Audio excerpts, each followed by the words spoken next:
அஸ்ஸலாமு அலைக்கும். இது வந்து சென்னைக்கு போன பார்ட் 2 வீடியோ தான். அன்னைக்கு வந்து ஈவினிங் வந்து பசங்க வந்து மெரினா பீச் போகணுன்னு சொல்லி கேட்டதுனால பீச்சுக்கு தான் கிளம்பி போயிட்டுருந்தோம். சென்னைக்கு எப்போ வந்தாலும் இந்த பீச்சுக்கு மட்டும் பசங்க போகாம இருக்க மாட்டாங்க. பீச்சுக்கு போகணும், பீச்சுக்கு போகணுன்னு தான் சொல்லுவாங்க. அதனால் வந்து பீச்சுக்கு தான் கிளம்பி போயிட்டுருந்தோம். கரெக்டாக வந்து நாங்கள் ஃபஸ்ட்டு வந்து பஸ்ஸில் தான் போனோம். அப்புறம் வந்து பசங்க சொன்னாங்க, "நாங்கள் மெட்ரோவில் போனதே இல்லை. எங்களை மெட்ரோலையும் கூட்டிகிட்டு போங்கன்னு" சொல்லி கேட்டதுனால நேராக போய் புழல்லேருந்து நாங்கள் வந்து பிராட்வே போய் இறங்கிட்டோம். அங்கேருந்து வந்து சென்ட்ரலுக்கு வந்து மெட்ரோவில் ஏறி தான் போய் இறங்கணும். சென்ட்ரல்லேருந்து அங்கேருந்து பீச்சுக்கு ஆட்டோவில் போயிட்டு இறங்கியாச்சு. பீச்சுக்குமே இறங்கி போயாச்சு. போனால் சரியான கூட்டமாக இருந்துச்சு. மெரினா பீச் மட்டும் எப்போவுமே கூட்டம் இருந்துக்கிட்டே தான் இருக்கும். அங்கே போயிட்டு மணல் சைடு தான் இறங்கி நடந்து போயிட்டுருந்தோம். அந்த ஷாப் இருக்க சைடெலாம் இறங்கி போகல. சைடில் மணலாக இருக்குமா, அந்த சைடு தான் இறங்கி போயிட்டு இருந்தோம். அங்கே வந்து போய் கொஞ்சம் நேரத்துலேயே வந்து பசங்க வந்து ஏதாவது வாங்கித்தாங்க அப்படின்னு சொல்லி கேட்டுட்டு இருந்தாங்க.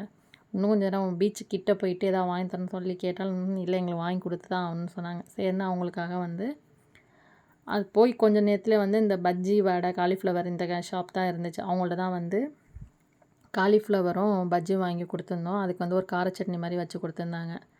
சாப்பிட்டுட்டு அப்புறம் வந்து கோவா பீச் மாதிரி அந்த சைடு வந்து ரெடி பண்ணியிருந்தாங்க. பார்க்கவே நல்லா இருந்துச்சு. அங்கே கொஞ்சம் நேரம் போய் பசங்களெல்லாம் கூப்பிட்டு அவ்வளோவா வந்து நான் வீடியோஸ் ஃபோட்டோஸ்லாம் எடுக்கலை. கொஞ்சம் நேரம் அங்கேயே விளாண்டுட்டு பீச்சில் கொஞ்சம் நேரம் உட்காந்துட்டு அதோட வந்து எங்கேயாவது சாப்பிட போகலான்னு சொல்லிட்டு வந்து பெரம்பூர் கிட்ட வந்து டவர் பர்கர் ஷாப் தான் போனோம். அங்கே வந்து பர்கர்லாம் நல்லாயிருக்கும்னு அக்கா எப்போ ஆஃபரில் போட்டிருப்பாங்க, அங்கே போய் சாப்பிட்லாம் நல்லாயிருக்கும்னு சொல்லி சொன்னதுனால நாங்கள் அங்கே தான் போனோம். போயிட்டு வந்து ஆர்டர்லாம் கொடுக்க அவங்க போயிட்டாங்க. நாங்கள்லாம் உட்காந்துட்டு சும்மா வர வரைக்கும் வெயிட் பண்ணிகிட்டு இருந்தோம்.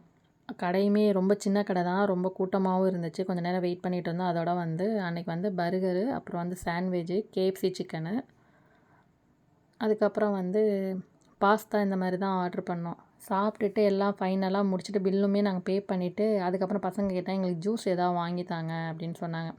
அதுக்கப்புறம் வந்து அங்கே ஃப்ரெஷ் ஜூஸ் வந்து 75 ml என்னமோ நினைக்கிறேன், 40 ரூபான்னு சொல்லி போட்டிருந்தாங்க. அதுக்கப்புறம் ஜூஸு கிர்னி பழம் ஜூஸ், அப்புறம் மில்க் ஷேக் இதெல்லாம் வாங்கி குடிச்சிட்டு அதுக்கப்புறம் வந்து வீட்டுக்கு வந்து அம்மா வீட்டில் இருந்தாங்கன்னு சொல்லிவிட்டு அவங்களுக்கு பார்சலுமே வாங்கிக்கிட்டு போயிட்டோம். நெக்ஸ்ட் டே வந்து தடா போகலான்னு சொல்லி தான் பிளான் போட்டு தடாக்கு தான் போனோம். எங்களுக்கு வந்து தடா வந்து ஒரு 60 கிலோமீட்டர் கிட்ட இருந்துச்சு. ஏர்லியாகவே கிளம்பி 2 ஃபேமிலி கிட்டே போயிருந்தோம். காரில் தான் போனோம். அங்கே வந்து என்ட்ரன்ஸ் டிக்கெட்லாம் போடலை. காரோடையே வந்து எத்தனை மெம்பர்னு சொல்லி தான் காரோட வந்து டிக்கெட் எடுத்துக்கிட்டாங்க. கார் பார்க் பண்ணிவிட்டு அதோட கொஞ்சம் தூரம் வந்து நம்ம உள்ளார நடந்து தான் போனோம். ரொம்ப தூரம் கிட்ட நடந்து போனோம். போகிற வழியிலே சின்ன சின்ன நீரோடைகள்லாம் ஓடிட்டு இருந்துச்சு. அதில் இறங்கி நடந்துக்கிட்டு ஃபோட்டோஸ்லாம் எடுத்துக்கிட்டு தான் போயிட்டு இருந்தோம். ஃபஸ்ட்டு அருவிக்கு மட்டும் கொஞ்சம் நடக்கிறது கொஞ்சம் ஈஸியாக இருக்கும். அதனால் வந்து சீக்கிரம் நம்ம நடந்து போயிடலாம். செகண்ட் அருவி வந்து ஒத்தையடி பாதை மாதிரி தான் இருக்கும்.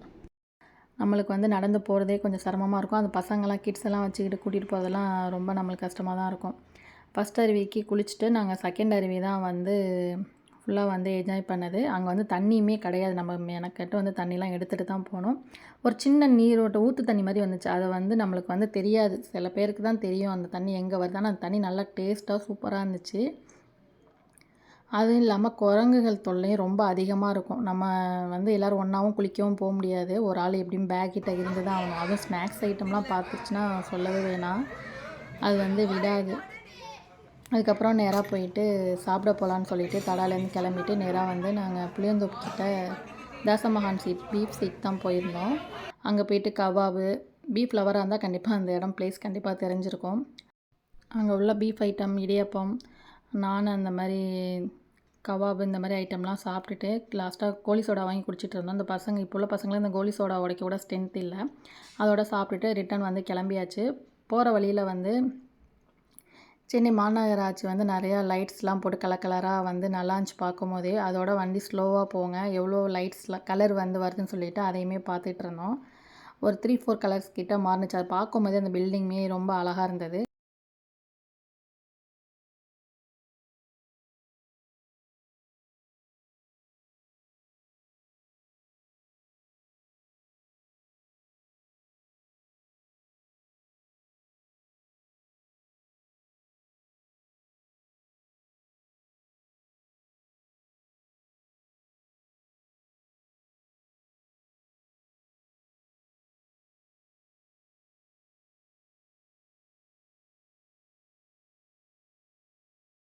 சென்னையிலே இருக்கிறவங்களுக்கு இது வந்து பெருசா தெரியாது.